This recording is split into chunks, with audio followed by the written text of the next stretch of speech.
and I am just letting you know that I'm back.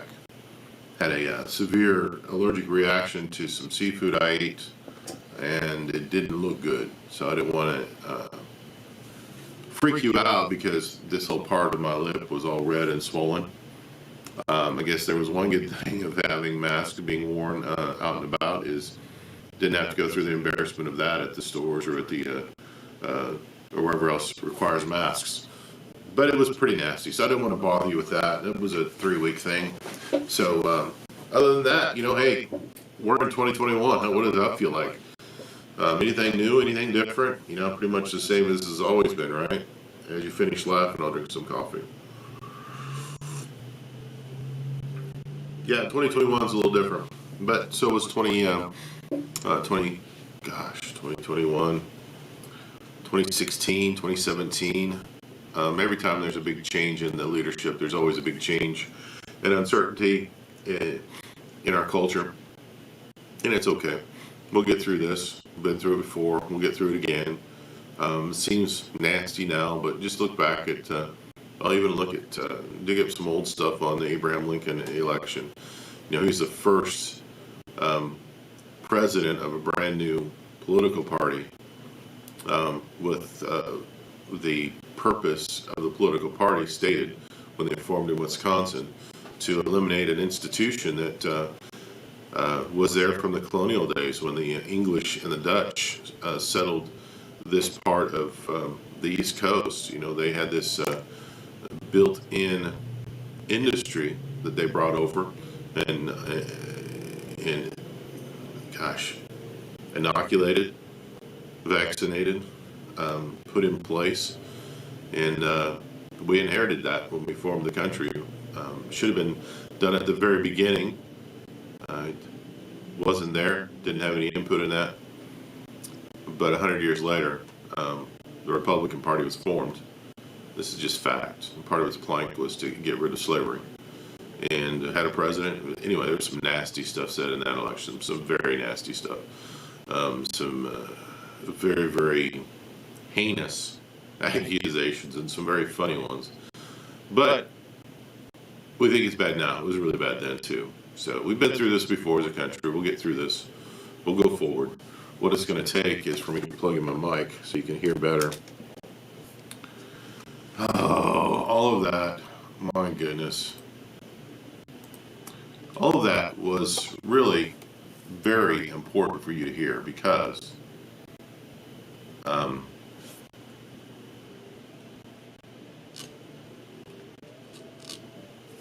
was really important for you to hear. It really was, and I'm so sorry. Hopefully you heard some of it. Yeah, let's try this now.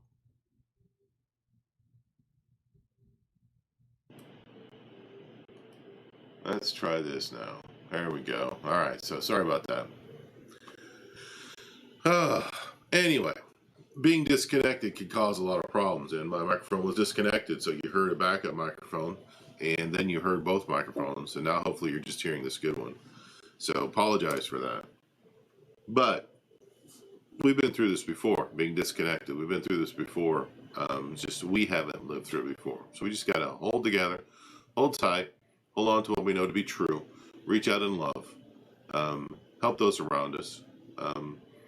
We've been blessed here. We provide a service that people understand is essential for going through a crisis like we've had this last year. Not only help with the physical well-being, the physical optimization, the physical health, but also the mental stress that's going on, the uncertainty, the economic stress and turmoil that this last year has caused. People understand that and they seek us out, and we're here to help. And so we had a decent year last year.